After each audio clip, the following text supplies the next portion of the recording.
Oke, selamat siang, salam sejahtera. Assalamualaikum warahmatullahi wabarakatuh. Terima kasih sudah hadir bersama kita Direktur Indoprof Gadai Sejati atau apa namanya? Juragan Gadai, Bapak Iwan Gunawan SE. Terima kasih Pak sudah hadir di Metro Forum. Juragan Gadai ini apa sih Pak? Juragan Gadai itu adalah brand dari PT Indoprof Gadai Sejati. Kita berdiri itu di tahun 2021. Tepatnya itu kalau saya nggak salah adalah di tanggal 18 Agustus. Kita itu adalah gadai swasta yang terdaftar dan diawasi oleh OJK. Ya, jadi kita sebagai gadai swasta resmi. Jadi yang kita mungkin secara garis besar mungkin orang bingung nih, maksudnya gadai itu apa? Jadi gadai itu adalah orang punya barang dan pingin punya dana segar ya, pingin punya pembiayaan. Ya, jadi barangnya itu dia titipkan ke kita, gadai ke kita dan kita beri dana ke mereka. Itu sih sebagai garis besarnya. Ya, betul sekali. Terus Pak, apa saja yang bisa digadai di Juragan Gadai? Kalau kita yang boleh digadai adalah barang bergerak, Pak. Barang bergerak yang punya nilai ekonomis. Jadi kalau secara POJK-nya yang boleh digadai adalah elektronik, emas, luxury brand, itu ada barang mewah, dan fidusia, Pak. Jadi tapi secara konkret semua barang bergerak yang punya ekonomis, nilai ekonomis itu boleh digadaikan, Pak. Jadi kalau misalnya kayak dulu Pegadaian Negeri itu bisa gadaikan rice cooker, dispenser, malah yang lebih ekstrim itu kalau saya nggak salah di kawasan Kalimantan itu mereka bisa gadaikan gading gajah, Pak. Dan dia punya barang, dia punya nilai ekonomis sih. Jadi intinya semua barang bergerak yang punya nilai ekonomis itu boleh digadai, Pak.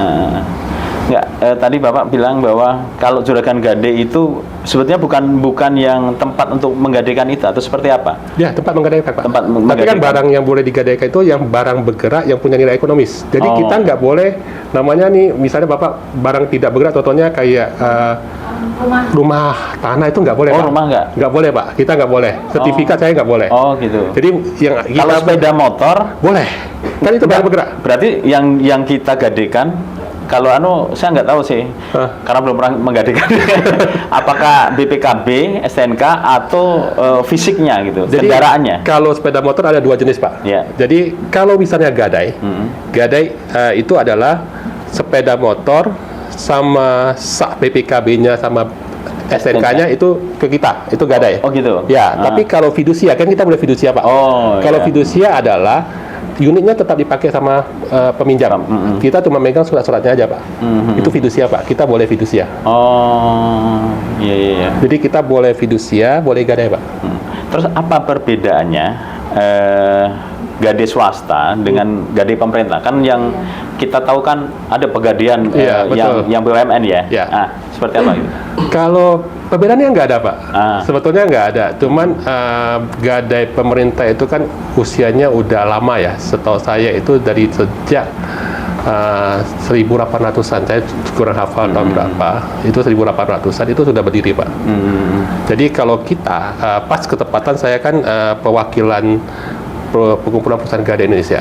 Jadi ketepatan, jadi kita itu dengan pegadaian pemerintah itu kayak kita anaknya, itu bapak angkat kita.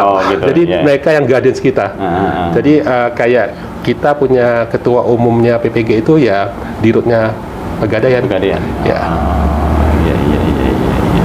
Terus Pak, kalau dari segi keamanan sendiri seperti apa untuk memastikan menjamin keamanan barang yang digadaikan oleh orang itu bisa aman? Kalau kita sebelum kita minta izin ke OJK udah namanya cek tempat penyimpanan kita, Pak. Tempat penyimpanan kita mesti secure. Dan itu diawasi CCTV, Pak, 24 jam di gudang kita. Itu diawasin, Pak.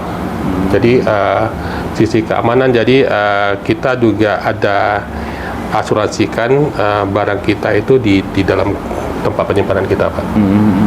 Oh, gitu. Ya, kita mesti safety di sana. Jadi bukan menyimpan barang itu diletakkan di mana-mana, enggak. Jadi misalnya Bapak punya handphone nih mau gadai ke kita, kan kita udah cocok angkanya kan. Nanti barang itu kita akan segel. Kita akan segel, kita akan masuk ke ruangan penyimpanan, Pak. Oh gitu. Berarti aman. Aman. Karena kita juga tanggung jawab misalnya ya, kalau di POJK-nya kita wajib bertanggung jawab apabila ada kerusakan dari barang. Jadi apapun, misalnya gini, Bapak gadaikan handphone Bapak nih ke tempat kita. Nah tiba-tiba pas Bapak mau ngambil ada yang rusak atau lecet, ya Bapak boleh komplain ke kita. Oh, gitu. Kita wajib memulangkan itu secara utuh sewaktu Bapak menggadaikan ke kita. Pak, kalau ini kasuistis lah, ada orang menggadai perhiasan. Ini teman saya nih, itu cincin kawin, terus hilang. Itu seperti apa Pak penyelesaian untuk model seperti itu? Karena yang hilang itu karena pegadaiannya itu dibobol pencuri gitu. Itu udah menjadi tanggung jawab pegadaian, Pak. Wajib menggantikan.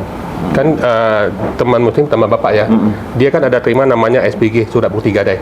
Nah, surat bukti gadai itu kayak bilet deposito, Pak. Jadi Bapak bisa menuntut hak Bapak. Itu buktinya ya? Iya, sesuai dengan SPG, surat bukti gadai itu, Pak. Nah, itu jadi itu yang misalnya Bapak gadai barang nih, Bapak kan terima surat bukti gadai. Surat bukti gadai itu jangan hilang, Pak. Oh gitu. Kalau Bapak hilang surat bukti gadai, Bapak nggak ada legal standing, Pak, untuk minta barang Bapak. Oh, nanti meskipun lunas itu harus ada? Yes, itu harus ada, Pak. Oh, iya. Itulah bukti bahwa Bapak miliki barang Bapak. Iya. Surat bukti gadai itu, Pak. Pak, kalau di pegadaian pemerintah itu kan menyelesaikan masalah tanpa masalah gitu. Yes. Kalau di Juragan Gadai apa Kita Pak motonya? memberikan solusi keuangan, Pak. Memberikan Solusi keuangan. memberikan solusi keuangan. Oh, apa itu maknanya itu Pak? Jadi apabila ada kita sih membantu orang untuk misalnya ada kendala di keuangan, kita akan bantu. Itu sih garis besarnya, Pak. Pokoknya Juragan Gadai itu memberikan solusi soal keuangan. Iya, betul, Pak. Terus Pak, bagaimana dengan sistem bunga di Juragan Gadai? Kalau bunga kan kita tidak diatur dari regulasi, Pak. Kita nggak ada regulasi, cuman kalau di kita udah sepakat di Kepri ya, bukan Kepri saja, Pak. Secara nasional itu kalau bunga kita untuk barang gadai itu di angka 10%, Pak. Untuk EKL ya. EKL itu adalah elektronik sama barang gudang lainnya. Kalau emas itu di angka 2,4, Pak. 2,4%. Ya. Lebih Per bulan, ya. lebih rendah ya? Lebih rendah emas. Karena emas kan kita anggap liquid, Pak. Oh iya. Kalau kenapa kita barang elektronik lebih tinggi? Karena kita menilai adalah risiko deviasi, Pak. Contoh ya, saya kasih contoh adalah handphone, kan handphone bekas nih yang kita terima, bukan handphone baru, Pak. Handphone bekas yang kita terima. 4 bulan lagi harga handphone itu kan akan jatuh. Oh iya. Akan jatuh. Misalnya orang tidak mau tebus, kita kan ada resiko di sana, Pak. Ya, satu. Kedua, yang tadi saya bilang, kita kan ada resiko kalau tiba-tiba barang itu rusak. Itu kan resiko di kita, Pak. Lalu misalnya Bapak bilang, oh ini handphone saya misalnya masih bisa pakai. Masih bisa pakai, ini hidup nih. Pas Bapak terima, tiba-tiba gudang penyimpanannya kurang bagus, lembab atau apa, tiba-tiba kena elemen. Orang gadai swasta wajib ganti. Bukan gadai swasta, Pak. Orang pegadai wajib ganti. Mau gadai swasta, mau gadai pemerintah wajib ganti barang Bapak. Iya. Itu, Pak. Jadi kalau kita secara selindo ya, se-Indonesia itu kalau barang EKL itu lebih kurang 10%, Pak. Ada yang main variatif, Pak. Ada yang 8-10%. Karena kan ada yang mau narik konsumen baru, dia bikin diskon khusus atau apa. Berarti sebelum diterima itu dicek dulu ya ini? Ya, dicek, Pak. Kita ada namanya penaksir. Oh. Jadi OJK itu mewajibkan setiap cabang ya, bukan setiap perusahaan ya. Setiap cabang itu wajib mempunyai seorang penaksir. Itu wajib hukumnya. Dan penaksir itu wajib sertifikatnya BNSP, Pak. Jadi bukti Badan Nasional Sertifikasi dan Profesi itu wajib. Jadi setiap penaksir itu wajib disekolahkan, Pak. Oh gitu. Ya. Jadi bukan per perusahaan ya, Pak ya. Misalnya saya Juragan Gadai ada 3 cabang nih. Saya multi minimal ada 3 penaksir. Jadi setiap cabang itu wajib ada 1 penaksir. Jadi dia yang bertanggung jawab untuk melihat nih, menaksir barang ini harganya berapa, nilai pasarnya berapa. Nanti 4 bulan lagi jadi berapa. Oh, iya. Itu tugasnya. Karena sudah tahu risiko-risiko nanti ya. Betul.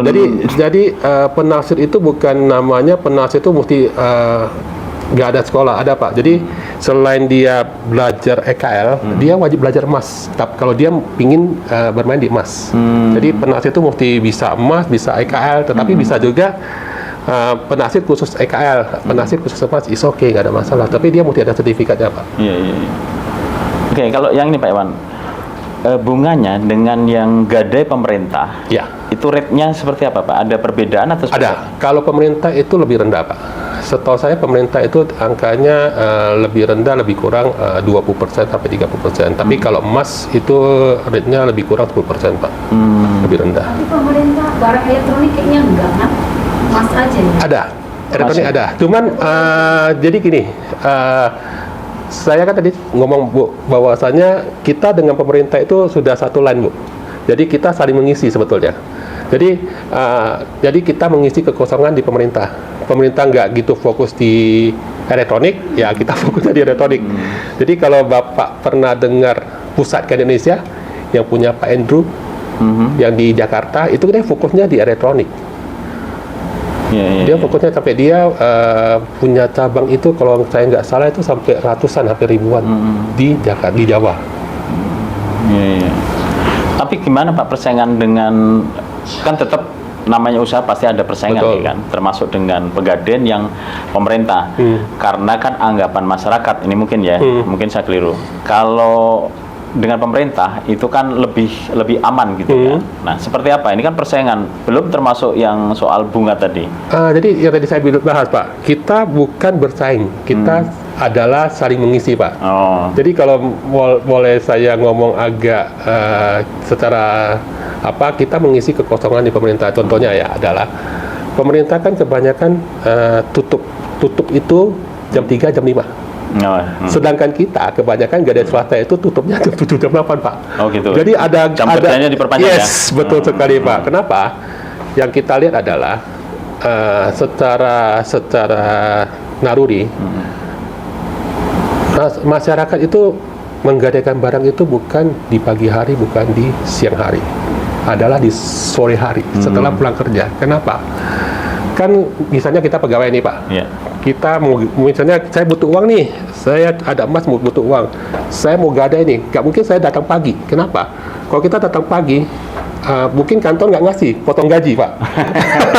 Tapi dia akan datang ke perusahaan gadai itu setelah pulang kerja. Iya, iya. Karena waktunya lebih panjang. Jadi kita grabnya di sana Pak. Oh, ambil ceruknya itu Yes, gitu ya. betul sekali Pak. Jadi kita kalau kita secara bisnis ya, kita fight ke orang yang punya bunga lebih tinggi kan, kita bunga lebih rendah kan kita nggak bisa nih. Iya. Jadi kita ambilnya adalah yang tadi saya bilang, kita bukan bersaing, kita saling mengisi Pak. Intinya kita saling mengisi. Betul. Terus ada nggak Pak program-program diskon atau apalah dari Juragan Gadai yang dilakukan? Kalau program diskon kita biasanya tematik Pak. Tematik misalnya contohnya kayak mau Lebaran atau mau Tahun Baru, itu kita tematik, bukan Atau hari jadinya hari Juragan Gadai? jadinya ya bisa jadi Pak. Terus gimana ini yang dilakukan oleh Juragan Gadai seandainya ada konsumen atau apa, nasabah atau apa itu Pak namanya? Kalau Nasabah. Nasabah itu gagal bayar atau nggak bisa menebus barang yang digadaikan, apa langkah-langkah pertama yang dilakukan untuk nasabah? Sesuai dengan POJK adalah konsumen kan dikasih waktu 20 hari Pak untuk menyelesaikan barang dia. Jadi sepanjang 20 hari itu kita udah ada namanya intens komunikasi dengan beliau. Jadi dia udah lewat 5 hari, kita akan chat, kita akan kontak, tanya, Bu, ini mau diperpanjang atau mau ditebus? Tentu kita kasih 10 hari, kita juga chat kedua, Bu, ini Pak, Bu, ini mau diperpanjang apa ditebus? Hari ke-15 kita kasih tahu, Pak, Bu, kalau selama waktu ini nggak ditebus, maka kita akan lelang, kita akan jual kepada pihak ketiga. Karena secara POJK kita dikasih wewenang untuk menjual barang itu, Pak. Tapi kita udah komunikasi dengan konsumen, Pak. Konsumennya itu, Ya. dengan nasabahnya itu, Ya. bahwa ini terpaksa kita lelang gitu ya? Iya, karena kita kan punya memang kita secara peraturan kita berhak tuh Pak, kalau lewat tanggal jatuh tempo kita berhak untuk menjual Tetapi kan kita kan nggak mungkin nggak kasih waktu ke konsumen. Kita kan mesti ada naruri juga Pak. Jadi kita kasih waktu 20 hari. Karena lewat 20 hari peraturannya kita wajib ke Badan Lelang. Oh. Itu udah saklek Pak. Udah. Peraturan OJK itu udah saklek. Udah anu ya. Sudah saklek. Kita Memang SOP-nya seperti ya, betul. Jadi kita nggak bisa melawan, karena kan kita terdaftar dan diawasi mereka. Iya. Oke. Pak, ini kawan saya ini udah mau tanya-tanya ya. Boleh silakan. Syarat untuk menggadekan. Iya. Nah, terus prosesnya berapa lama? Kalau proses, nah itu tadi balik lagi, proses kita agak lebih cepat dibanding gadai pemerintah. Kita lebih cepat. Nah, syaratnya adalah biasanya kita akan melalui 3 stepping Pak. Kita akan namanya profiling barang jaminan. Kita ingin tahu nilai ekonomisnya, profiling barang jaminan. Kedua, kita akan profiling konsumennya. Betul nggak Bapak itu masyarakat, kalau kita khususnya di Batam ya, betul nggak Bapak masyarakat sekitar, betul nggak Bapak tinggal di sana. Yang ketiga ini paling krusial Pak. Yang ketiga adalah hubungan antara barang jaminan dengan konsumen. Karena kenapa? Ini akan berimpact apabila dua ini tidak ada berhubungan. Kenapa? Berimpactnya nanti kita akan dianggap tanda kutip penada Pak. Oh ya, iya itu. Ini yang poin ketiga ini yang paling penting Pak. Jadi setiap penasihat itu wajib tahu hubungan barang jaminan dengan konsumen itu apa. Jadi jangan sempat Bapak tanda kutip ngambil barang itu secara ilegal, Bapak gadaikan ke kita nggak tahu. Nanti kan yang punya barang akan nuntut ke kita Pak. Iya. Nah ini yang poin nomor 3 ini yang paling urgent Pak. Berarti harus atas nama. Enggak, kita enggak atas Nggak nama, harus ya? enggak atas nama. Maksudnya kita ada teknik-teknik sendiri supaya kita tahu apa hubungan antara barang ini dengan orangnya, Pak. Iya. Jadi ada 3 poin penting itu yang akan dilakukan oleh penaksir, Pak. Jadi verifikasinya di situ. Verifikasinya langsung di sana. Iya, Jadi contohnya kita kasih satu gambaran, Iya. gambaran simpel ya, Pak ya. Misalnya Bapak mau gadai handphone nih ke saya, penaksir saya akan buka semua galeri. Ada nggak foto Bapak di dalam? Itu paling simpel Pak. Jadi kalau misalnya ada foto Bapak dan itu fotonya udah misalnya handphonenya baru 4 bulan nih. Baru 4 bulan nih Bapak udah gadai. Kita akan lihat ada nggak foto Bapak 2 bulan, 3 bulan atau 4 bulan yang lalu. Kalau itu ada, kita bisa bukan yakin ya, kita udah 90% yakin itu barang Bapak. Iya. Tapi kalau kita lihat handphone itu nggak ada foto Bapak satu. Kedua, handphone itu baru diformat ulang. Oh, iya. Kita agak sanksi Pak di sana. Format pabrik. Iya, betul. Jadi kita agak sanksi apakah ini kan kalau misalnya orang gadai kan artinya barang sendiri yang akan dia gadai, dia akan spontan datang ke kita. Iya. Itu Pak. Itu salah satu teknik kita lah Pak. Berarti kalau itu lolos baru Tapping berikutnya adalah kita akan checking harga Pak. Harga pasaran sekarang berapa? Kita akan asumsi harga pasaran 4 bulan lagi berapa? Karena term waktu pegadaian itu kan 4 bulan Pak. Jadi kita akan cek 4 bulan lagi. 4 bulan itu tercepat atau terlama atau memang standar 4 bulan? 4 bulan itu adalah terlama. Oh, terlama 4 bulan. Yes, jadi gini, setiap bulan kan kita akan reminding. Tapi gini, jadi contoh kenapa dibilang 4 bulan? Setiap 4 bulan kita wajib taksir ulang, Pak. Jadi wajib naksir ulang. Jadi anggap 4 bulan lagi kita wajib gadai ulang, Pak. Jadi Bapak wajib tebus, Bapak wajib gadai. Tapi itu yang elektronik kan? Kalau yang mas beda? Semua mas masuk juga? Iya. Kalau secara POJK 4 bulan sekali itu wajib gadai ulang. Jadi akan ditaksir ulang. Kenapa? Yang tadi saya bilang kalau elektronik kan 4 bulan sekali harga bisa berubah, bisa turun ke bawah. Emas gitu juga Pak, bisa jadi naik, bisa jadi turun Pak. Tapi cenderungnya naik ya? Bisa dibilang gitu Pak. Cuman kalau emas sih pernah di tahun 2017 apa 2016 itu down Pak. Jatuh. Iya. Jadi setiap 4 bulan itu akan dikasih namanya harga taksiran. Setiap 4 bulan sekali akan ditaksir ulang Pak. Terus Pak, harga taksiran tadi, berapa persen? Misalnya emas nih 5 gram taruhlah 8 juta gitu kan. Itu ditaksirnya itu berapa yang bisa nasabah ambil gitu? Ya, kalau itu kalau kita prinsipnya kan kita akan lihat harga emas, Pak. Kalau harga emas biasanya itu setiap jam 11 siang itu akan update 11 siang. Setiap hari itu jam 11 siang akan update.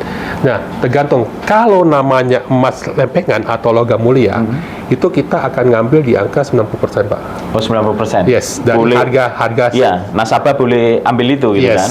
Itu maksimalnya ya, maksimal kan? 90%. Tapi kalau namanya perhiasan, itu mungkin di bawah itu, Pak. Oh. Karena kan kalau perhiasan, kalau kita ke toko emas lagi kan akan ada potongan-potongan Ya, lagi, Pak. betul. Karena dia bilang udah bukan inilah, bukan ini, bukan ini. Jadi kalau namanya logam mulia, antam ya, terutama antam itu mungkin agak lebih tinggi. Kan kalau sekarang di pasaran ada beredar namanya logam mulia antam atau UBS yang bersertifikat. Ada yang logam mulia nggak bersertifikat, Pak. Ada ya? Ada. Ada. Jadi misalnya toko-toko emas nih, dia jual lempengan emas dia, itu ada, Pak. Oh. Tapi biasanya dikasih UBC apa? Enggak, kalau yang UBS ya, bukan UBC. UBS, Antam sama Hatta Dinata kan bersertifikat, Bu. Oh, iya. Tapi ada toko emas yang Tapi dia itu murni juga. apanya? Murni, Pak. Murni 24 karat juga. Murni. Cuma nggak ada sertifikat. Tidak ada sertifikat, itu ada Teras. Macam mana itu? Udah kayak yang kenal dulu itu lah ya. ada lempengan. Jadi Palsu. kalau palsu nggak palsu, Bu, kita agak gimana ya? Kan ada alatnya untuk memastikan. Alat kita sih masih bukan alat ya. Kita pakai, kalau kita yang kita dapat training adalah kita pakai batu uji, air uji, sama jarum uji, Pak. Untuk memastikan emas murni atau Kita enggak? memastikan emas murni itu satu, emas murni. Kedua, kita memastikan karatnya, Pak. Oh, karatnya. Ya, karena kan emas risikonya tinggi, Pak. Kenapa? Kalau 1 gram aja, sekarang kita anggap 1 gram 1,4 juta ya, Bu ya. 1 gram 1,4 juta. Kita dibilangi konsumen 5 gram nih, tetapi timbangan kita 4 gram. Kita ikuti konsumen, kita udah rugi 1,4 juta.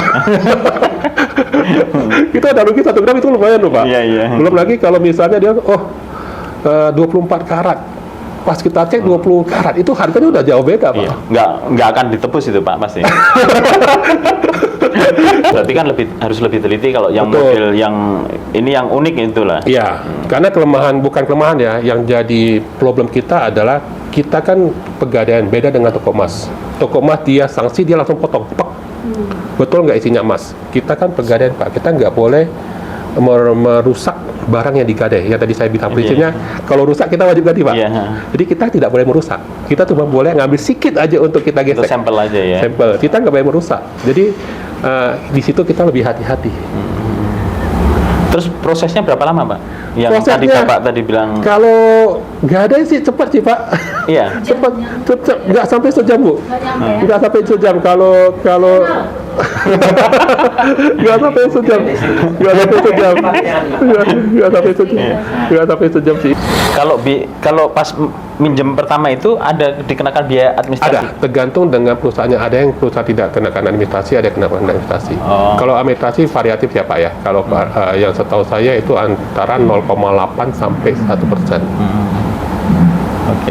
Oke, Pak. Kalau di Juragan Gadai sendiri, apakah sudah menggunakan teknologi untuk pelayanan ke nasabah ini?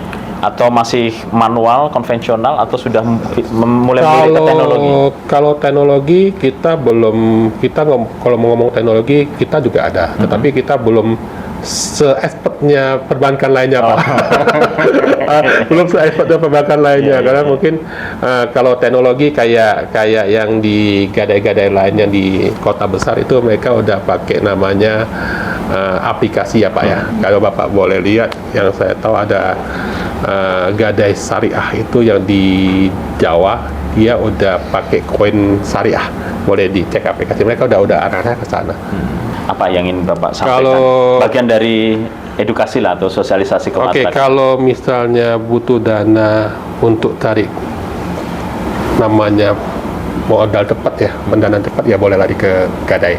Tetapi intinya adalah cari gadai swasta yang telah berizin dan diawasi OJK. Itu yang paling penting. Dari mana bisa tahu? Biasanya kita akan tulis di plang kita adalah terdaftar dan diawasi OJK. Oh. Kita udah itu pasti ada. Jadi karena saya perwakilan, jadi setiap perusahaan gadai itu ada tulis berizin dan diawasi OJK, dan itu ada logo PPGI-nya, ada logo LAPSSK. Itu ada. Jadi ada 3 logo itu ya udah pasti legal sih. Oh, sudah tersertifikasi kan? Ataupun juga sanksi, Bapak boleh nama PT itu dicek di formulir OJK apakah itu terdaftar di OJK. Kalau bisa saya sampaikan bahwa untuk di Kepri yang gadai swasta legal yang terdaftar itu ada 17 Pak. 17 perusahaan. 17 yang swasta nih ya? Ya, di Kepri ya, di Kepri 17. Terakhir itu di Batam saya bantu untuk pembukaannya itu di bulan Januari kemarin, itu yang ke-17. Di Batam ada 12 Pak. Di Batam ada 12, di Tanjung Pinang ada 4. Di Tanjung Balai Karimun ada 1. Itu resmi Pak. Iya. Itu perusahaannya Pak ya. Kalau misalnya titik-titiknya mungkin lebih dari itu Pak. Kayak saya kan ada 3 titik Pak. 3 cabang ya? Yes. Oh. Jadi ada kalau perusahaan resminya ada 17, tapi titik-titiknya lebih dari banyak. itu. Ya, lebih dari itu. Okay. Kalau negeri yang saya tahu itu ada ratusan Pak. Di Batam itu ada 60-an. Ya, kalau yang pemerintah ya, yang BUMN itu ya. Yes, betul sekali. Pak, selama Bapak berkecimpung di dunia pergadian atau di Juragan Gade lah, untuk barang-barang apa yang paling banyak akhirnya tidak ditebus lagi oleh nasabah, dan kenapa itu terjadi gitu? Kenapa nasabahnya tidak mengambil? Barang kalau saya kan kita dominannya di fidusia Pak. Jadi kita lebih banyaknya di motor Pak. Ya, karena kan saya dominannya fidusia aja, banyaknya di motor. Kenapa nggak ditebus lagi? Ya kadang-kadang kita nggak tahu nih perekonomian. Kadang-kadang dia udah minjem, besoknya dia udah ada kondisi ekonomi yang nggak memungkinkan, dia nggak tebus, dia nggak bayar. Itu sih Pak. Jadi kita nggak bisa prediksikan, kenapa dia nggak bayar. Jadi faktor ekonomi yang menentukan Pak. Tapi sering dia, atau gini, seandainya ada kasus seperti itu biasanya dari pihak pegadaian yang menghubungi nasabahnya atau seperti apa? Kita menghubungi nasabah, kita mendatangi nasabah Pak. Kita tetap datang sesuai alamat itu sesuai ya? dengan alamat. Ya, ada yang mau nanya? Silakan. Pak, saya mau nanya. Boleh. Bagaimana sampai hari ini, sampai sekarang ini tingkat antusias warga Batam gitu loh? Antusias kalau Ibu tanya saya antusias, saya juga nggak bisa kasih data yang konkret ya Bu ya. Tetapi saya cuma bisa kasih satu gambaran adalah saya bukanya itu di tahun 2021 Bu. Itu saya urutan keempat. Maksudnya gadai swasta yang legal ya, urutan keempat. Sekarang udah 2025. Itu udah 17 perusahaan Bu. Ya, waktu saya 2021 Agustus kemarin, saya urutan keempat gadai swasta di Kepri. Tapi sekarang udah 17 Bu. Jadi secara hitung-hitungan bisnis, pengusaha nggak mungkin akan buka usaha kalau tanpa antusias Bu. Dan boleh saya sampaikan, waktu sekarang udah 170-an gadai swasta di Selindo, seluruh Indonesia. Pak, Bapak ini juga sebagai ketua PPGI ya? Iya betul. Nah, ini seperti apa Pak anunya Pak? PPGI yang itu asosiasi Pak. Kita asosiasi yang termasuk diawasi dan kayak gini. Saya boleh bilang setiap lembaga keuangan atau lembaga keuangan non-bank yang terdaftar di OJK itu wajib mempunyai asosiasi. Wajib mempunyai asosiasi. Jadi kalau kayaknya BPR itu ada Pebarindo. Kalau Bank Umum itu ada BMPD. Kalau kita PPGI Pak. Kalau misalnya leasing ya APPI. Asosiasi perusahaan. Kalau Bapak ini nggak leasing ya? Saya nggak, saya PPGI Pak. Saya PPGI dari Perkumpulan Perusahaan Gadai Indonesia. Kalau saya perwakilan Kepri Pak. Tapi ketepatan karena di Sumatera itu cuma 2 ketua, saya sama yang di Medan. Jadi saya juga melingkupi daerah Kepri, Riau Daratan, Palembang, Jambi, sama Bangka Belitung. Minimal mungkin modalnya gitu, mungkin yang ini tertarik untuk bubble. Kalau kita ngomong sekarang ya Bu ya, sekarang udah di angka untuk kota itu 2M. Ya, sekarang ya, kalau tahun lalu itu masih 500 juta. Sekarang kemarin di Desember OJK udah keluarkan 2 POJK baru, satu untuk POJK Pegadaian, satu lagi untuk PPFL. Jadi sekarang udah angka 2M. Itu deposit atau apa, seperti apa? Enggak, itu modal store. Jadi Bapak mesti ada uang itu di store di rekening. Dan setelah izin keluar itu boleh dipakai lagi. Oh, saat kita urus perizinan Yes, ke OJK betul. harus ada dana standby, 2M. Ya, dan itu dengan catatan itu tidak boleh berdasarkan uang pinjaman, Pak. Itu harus uang pribadi pemegang saham. Tidak boleh. Modal itu harus berasal dari uang pribadi pemegang saham, dan itu akan dicek sama OJK sumber dananya dari mana. Berarti yang cuci uang itu nggak bisa ya? Ya, karena kan saya sampaikan, jadi OJK itu agak ketat sekarang namanya pencucian uang sama dana teroris. Itu diperketat. Itu sangat diperketat sama OJK. Jadi OJK nggak mau kebobolan di sana. Terus apa Pak tantangan terbesar dari Juragan Gade nih ke depan? Tantangan ke depan ya perubahan POJK yang baru ini, Pak. Jadi kita lagi untuk 2025 ini tantangan kita adalah POJK yang baru, Pak. Karena kita bukan dipaksa ya, kita di edukasi OJK kita mesti naik kelas. Jadi sekarang ada peraturan OJK itu PVML, Pak. Itu pemodalan, modal ventura, mikroekonomi sama lembaga keuangan dijadikan satu wadah.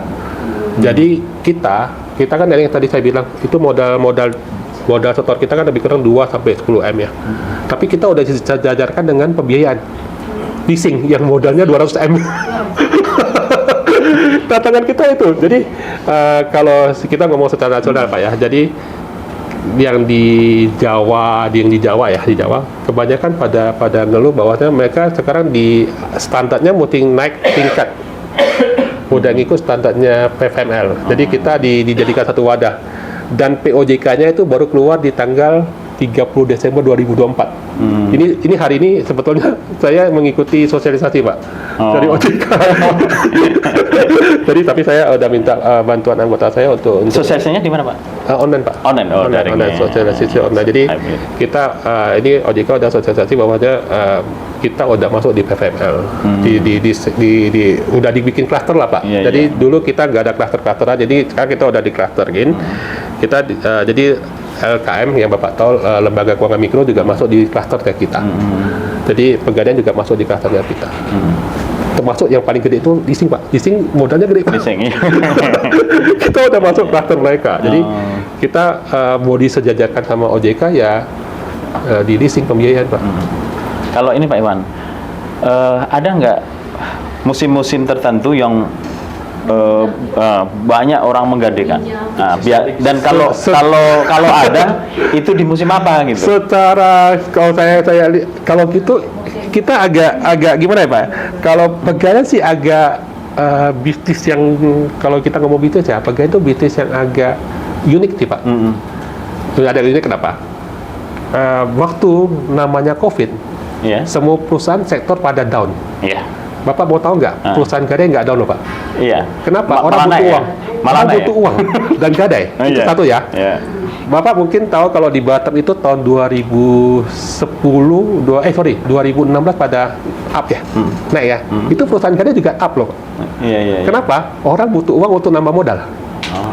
Jadi waktu saya pernah cerita sama orang Pegadaian BUMN ya yang di Jakarta, kita bisnis kita ini mau up down tetap kita pasti ada bisnis. Kenapa? Waktu orang butuh uang kita hadir. Waktu orang butuh uang, enggak butuh untuk modal kerja, Pak. Kita hadir juga. Jadi Bapak bilang sisi mana yang up down ya saya susah bilang, Pak. Kalau di Jawa kalau nggak salah setiap musim sekolah, pada orang gadai barang, ataupun juga waktu kita nggak bisa ngomong ya, Pak. Ada yang bilang waktu musim ini kita mau dekat Lebaran ya, Pak ya. Orang bilang musim Lebaran orang pada nebus, ada yang bilang gadai emas untuk dapat uang berlebaran. Ada yang juga satu tempat satu sisi orang ngambil emasnya untuk ditebus. Jadi saya kan baru dapat THR, dia tebus tuh. Kalau mau pulang kampung kan kalau nggak ada. Jadi saya nggak bisa bilang. Jadi ya Pegadaian itu termasuk bisnis yang agak unik, Pak. Nggak ada musim turun kapan naik turunnya. Jadi sepanjang kita bisa maintain itu yang paling bagus, Pak. Ya, mungkin terakhir Pak Iwan, karena Pak Iwan ini kan praktisi lah, pelaku usaha. Seperti apa sih menurut Bapak nih soal ekonomi baik di Batam, Kepri, dan secara nasional? Karena kita melihat kalau secara nasional target 8%, tetapi anggaran pemerintah kan efisiensi, dipangkas-pangkas, itu kan pasti efeknya kan kepada belanja ya, daya beli masyarakat belanja. Karena kan bagaimanapun ekonomi kita ini kan tak bisa lepas, karena yang paling banyak harus pergerakan dari APBN atau APBD lah, dari pemerintah. Kalau Pak Iwan sendiri melihat kondisi ekonomi di Batam, Kepri, dan secara nasional seperti apa? Kemarin kan saya sempat ikut seminar ya dilakukan oleh pihak regulator. Mereka masih yakin dengan angka 7% Pak di Kepri ya. Di Kepri. Kalau saya melihat sih kondisi sekarang, saya nggak bisa pastikan Pak, masih awal tahun ya, awal tahun. Tapi kalau lihat track record 2024, kalau tidak ada sesuatu yang aneh-aneh, ya mungkin itu bisa Pak. Kita kan nggak tahu Pak pergerakannya. Kita nggak tahu pergerakan, dan kita kan belum melihat hasil 100 harinya Pak Prabowo Pak. Kita mau tidak ke sana dulu. Dan apalagi kan nanti yang kita tahu Februari ini ya, tanggal 20 kan ada namanya perpindahan kekuasaan nih. Dulu yang pilkada ya? Ya, pilkada. Jadi ya kita belum tahu gebrakan ini gimana. Kita mesti lihat Pak, apakah dia akan continue melakukan pembangunan sebelumnya, atau dia melakukan buku baru Pak. Itu sih Pak yang kalau pribadi saya ya, kita mesti lihat apakah akan mengikuti, maksudnya yang bagus-bagus diikutin, atau dia buka buku baru lagi Pak. Oh gitu, ada program dia sendiri. Yes, gitu ya? Betul, itu sih Pak kalau sisi saya ya Pak ya, lihatnya ya. Tapi kalau Pak Iwan sendiri pilih saat ekonominya itu bagus atau enggak Pak? Karena ini kan kalau ekonomi nggak bagus kan banyak yang gade, atau seperti apa? Kalau itu yang tadi saya bilang Pak, kalau bisnis pegadaian kan agak unik Pak, jadi kita akan menerima segala kondisi Pak. Kita akan menerima segala kondisi. Oke. Satu lagi. Boleh, siap. Itu kira-kira setiap tahun bulan berapa yang masih lelang barang-barang mungkin yang tidak ditebus? Jadi dan di mana gitu? Kalau biasanya tadi yang saya bilang ya 20 hari itu ya. Biasanya sih setiap perusahaan gadai punya source sendiri masing-masing. Jadi punya pengepul masing-masing lah istilahnya. Jadi mereka setelah 20 hari mereka akan lempar ke pengepul ya, pengepul. Dan nggak dibuka secara umum, contohnya gitu Pak.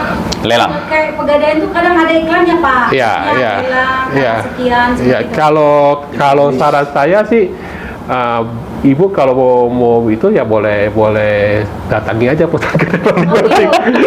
Bu, ada barang gadai nggak? Ada barang lelangan nggak? Itu aja sih Ibu. Iya, langsung aja. Pak Iwan, Yep. tadi kan bunganya variasi ya? Ada variasi. Kalau kendaraan roda 4 itu, bunganya berapa ya? Kendaraan, kalau jadi gini Pak, kalau saya sih nggak bisa bilang bunga berapa ya. Tergantung Bapak itu sistemnya fidusia atau sistemnya gadai. Kalau fidusia Pak?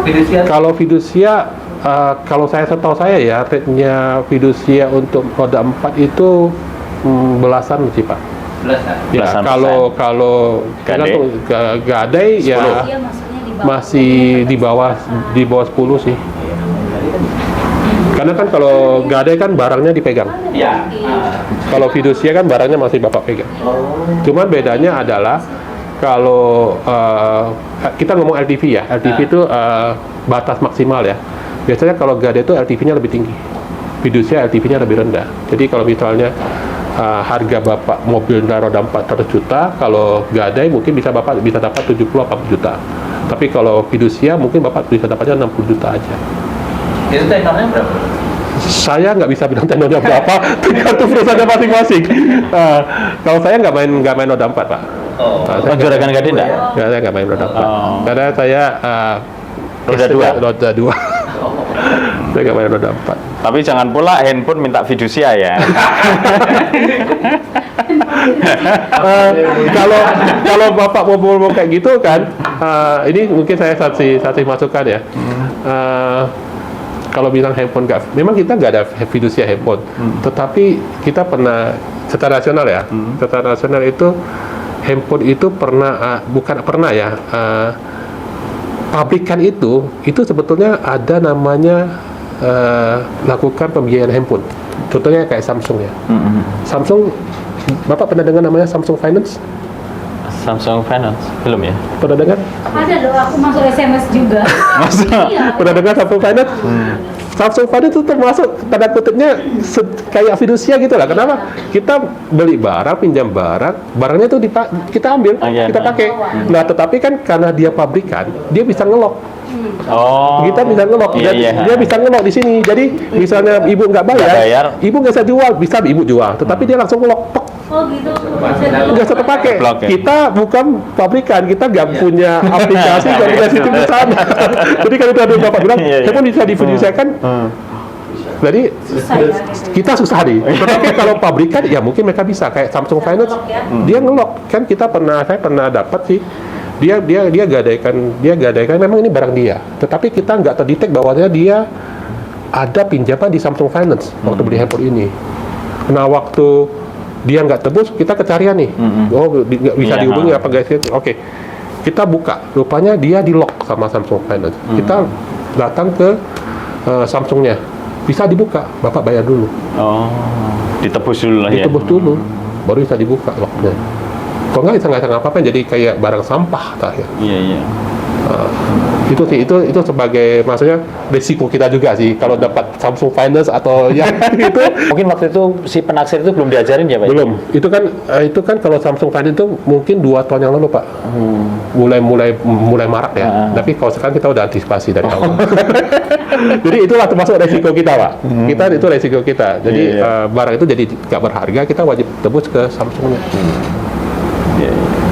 Pak Nal, mau nanya? Satu lagi. Boleh. Kan contohnya Pak ya, saya konsumen menggadaikan satu unit sepeda motor. Kan nggak sanggup saya atas waktu yang itu kan harus dilelang itu kan barangnya. Apakah kita ada pengembalian sisa nilai lelangnya? Kalau itu harusnya ada kan? ukel, namanya uang kelebihan. Iya. Agak dihubungin dulu Pak. Ada dihubungi. Ya, dihubungin dulu. Agak ada ukel.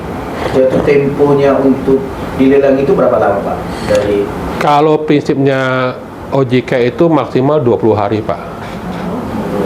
Maksimal 20 hari. Tapi kan kadang-kadang kan kita nggak bisa tahu kapan motor itu bisa laku. Oh sampai laku Pak ya? Sampai laku. Kan ada negosiasi itu. Iya Pak, ada kan hubungin negosiasi. Karena kalau tadi yang saya bilang kan kita pakai pengepul Pak. Pengepulnya akan beli. Ada pengepulnya. Beda dengan penggadaian yang punya apa ya, BUMN ini ya. Kalau BUMN kan tanpa pengepul mereka jatuh tempo, kita buat tanggal 20 jatuh tempo saya. Nanti dihubungi langsung, Pak jatuh tempo tanggal ini. Iya, itu dihubungi. Langsung setelah itu masuk lelang ya Pak ya. Nanti kita disuruh datang bahwa administrasi kita sama langsung kita. Prinsipnya sama sih Pak. Tadi kan saya bilang, kan dikasih 20 hari nih tempat tuh. Tapi 5 hari kita udah ngomong. Tapi yang tadi Bapak bilang kan adalah gadai. Barangnya di pihak saya. Iya benar. Di pihak saya. Tadi yang Bapak bilang kan barangnya di pihak saya. Itu kita akan hubungi. 5 hari kita akan hubungi. 10 hari kita akan hubungi. 15 hari kita akan hubungi. Pak, Bu, ini mau ditebus atau mau digadai ulang? Itu wajib datang Pak. Iya benar. Wajib datang dan kita akan kasih tahu itu hal itu. Kita itu sama, prinsipnya sama. Karena kan kita punya peraturan sama Pak.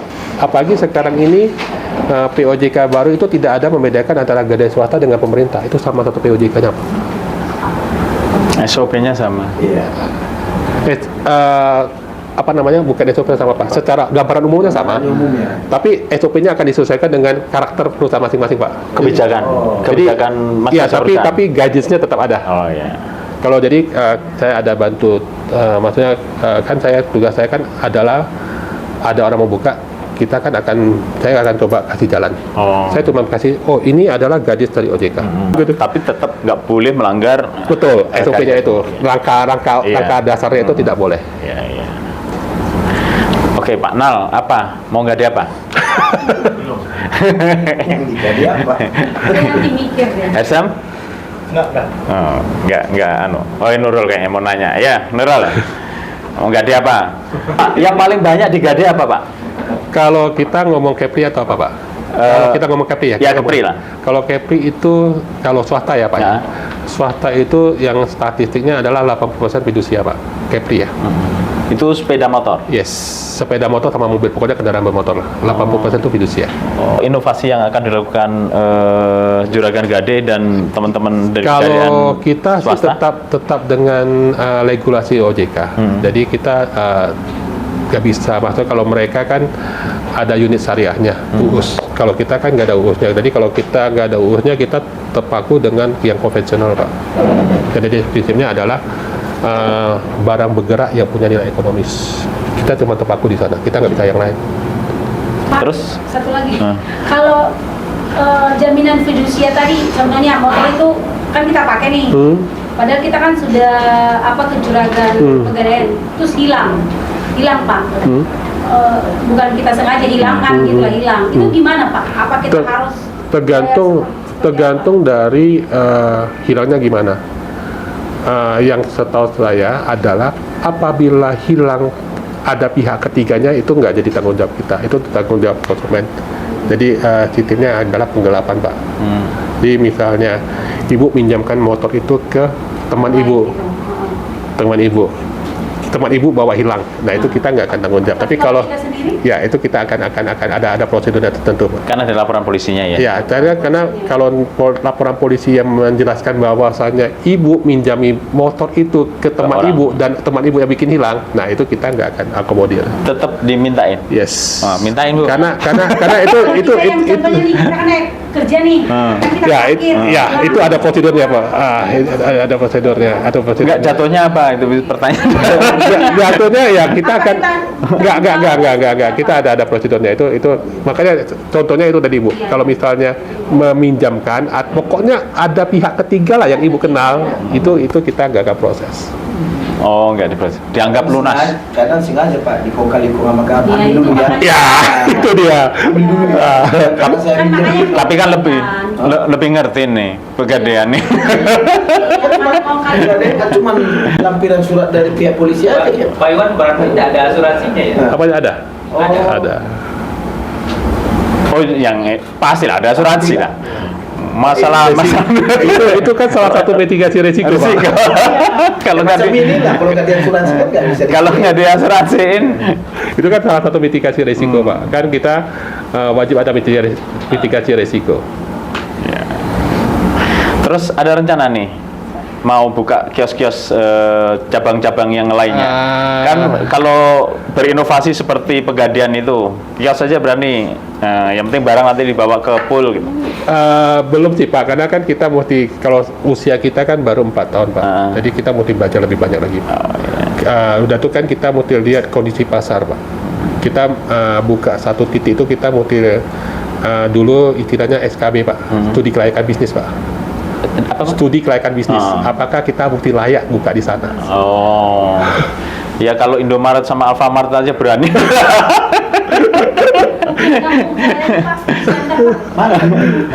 Di Siantar. Di Siantar sih. Siantar masuk Bapak kan? Enggak. Siantar Medan itu di Pak Hartama. Tadi saya bosan ngobrol-ngobrol sama dia. Oh. Jadi agak lokasi mengacaukan Siantar, Pak.